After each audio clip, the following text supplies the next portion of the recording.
Permisi Ustaz, saya mau tanya, kalau semisal nggak Jumatan 3 kali, sudah dianggap kafir. Lantas jika wabah corona ini sampai 1 bulan, berarti kita sudah tidak Jumatan 4 kali. Nah itu gimana ya Ustaz? Baik. Bagus pertanyaannya. Memang ada keterangan dalam satu hadis yang diriwayatkan salah satunya oleh Imam Abu Daud. Nomor hadis 1052, rawinya Abi Al-Ja'i, ya, dari Rasulullah sallallahu alaihi wasallam. Beliau pernah bersabda, bima makna man taraka thalatha juma'in tahawunan alaihi. Nah, tolong digaris bawahi kalimat tahawunan alaihi. Ya, taba'allahu ala qalbi. Siapa yang sengaja meninggalkan Jumat sebanyak 3 kali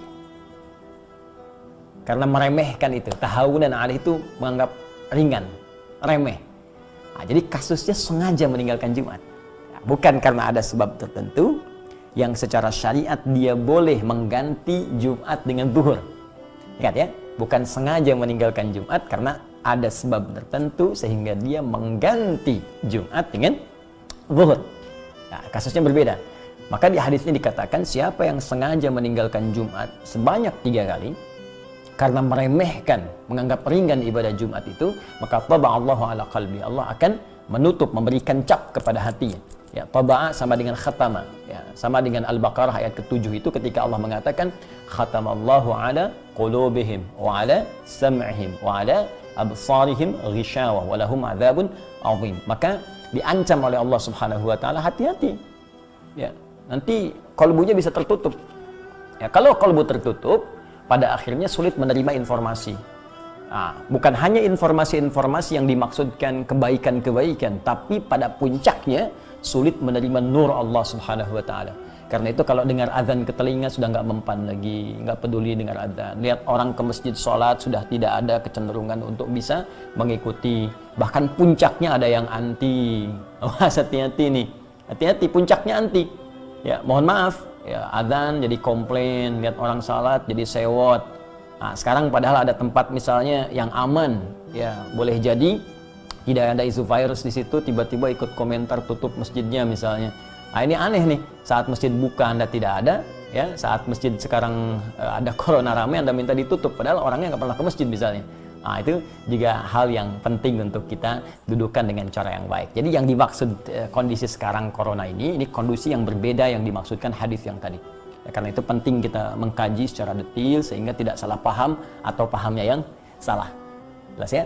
Nah, dalam konteks orang tidak bisa Jumat, nah, karena kekhawatiran diduga menyebarnya virus misalnya corona ini, ya apalagi misalnya mohon maaf di masjid-masjid simpangan, jalan, ya atau sekarang seperti Istiqlal kan, atau masjid-masjid yang di pinggir jalan yang kita nggak tahu siapa jamaahnya, mungkin dia membawa virus dan sebagainya, maka ada kebijakan di masjid tersebut tidak diselenggarakan salat Jumat dan jamaah kemudian diperkenankan mengganti dengan salat zuhur. Bahkan telah keluar fatwa MUI terkait dengan persoalan ini.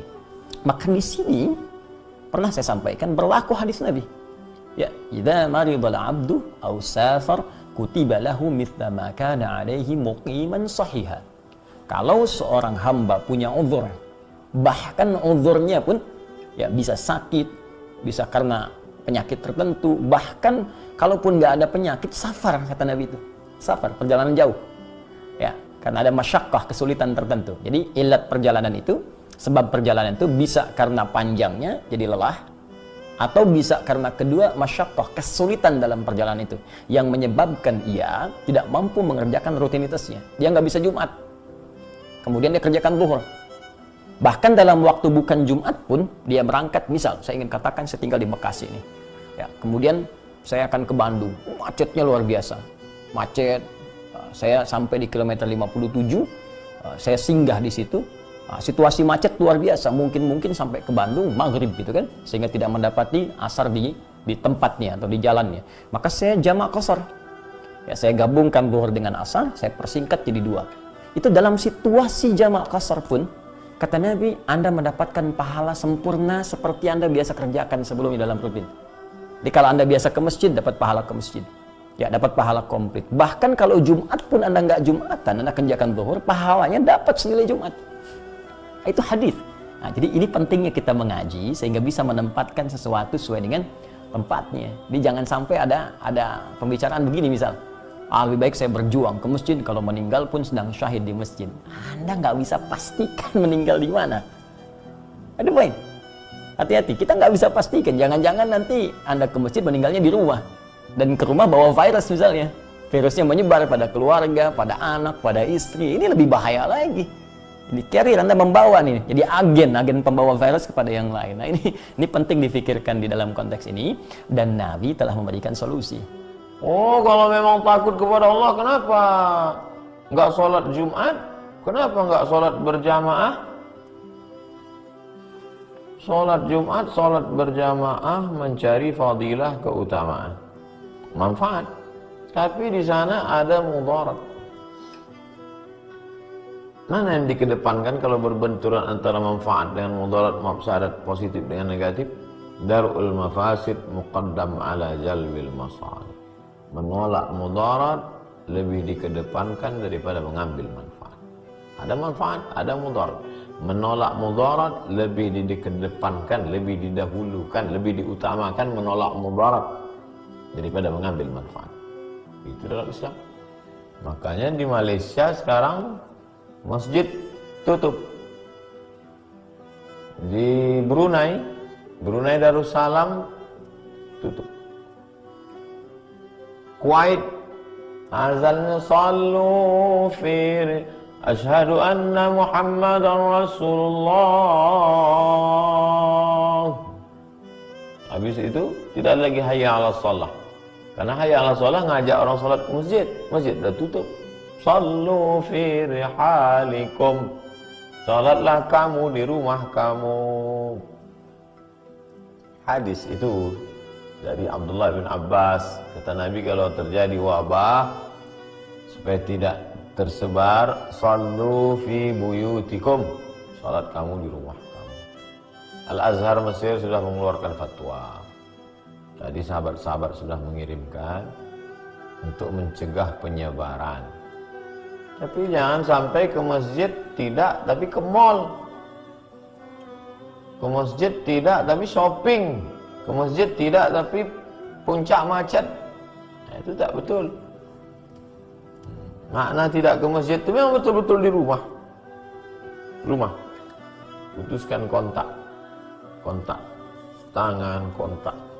Tapi kontak komunikasi tetap.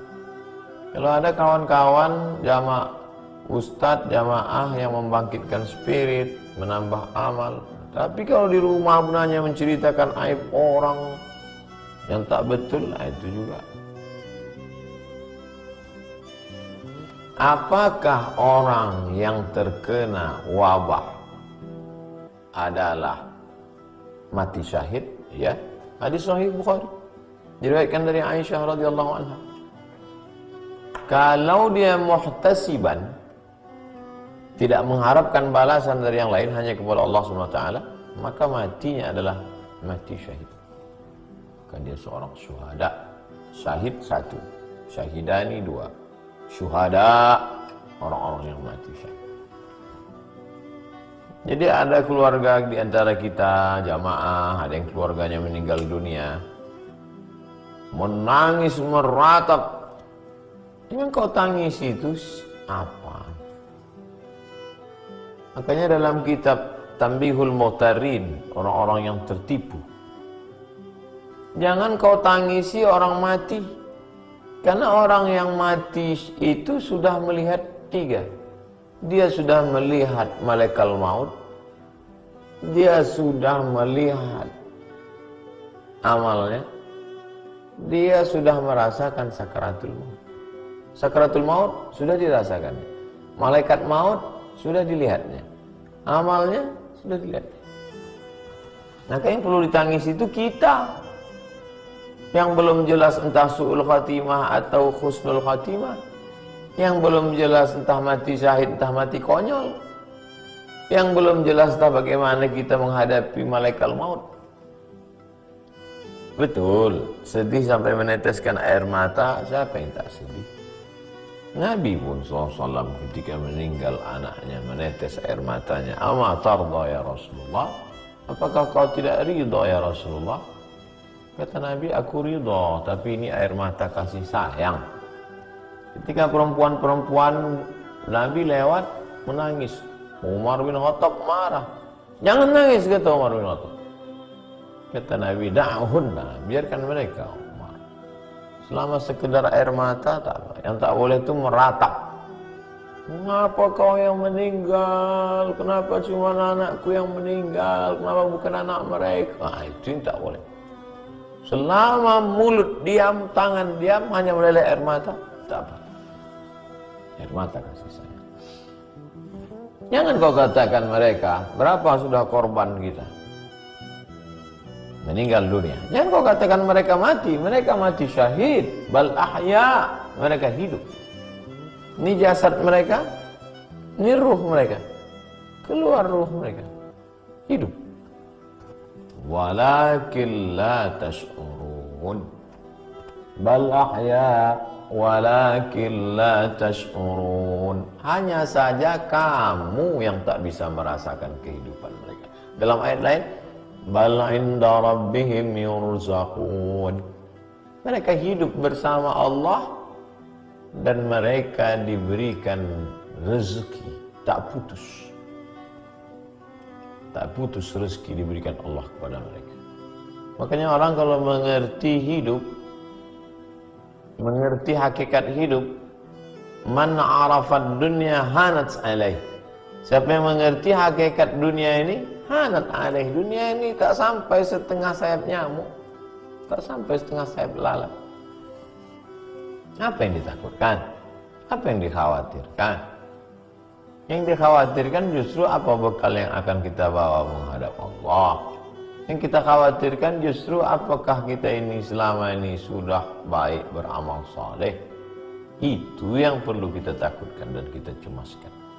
Habiskan takutmu kepada Allah sehingga tak tersisa lagi. Air kalau sudah ditumpahkan kosong,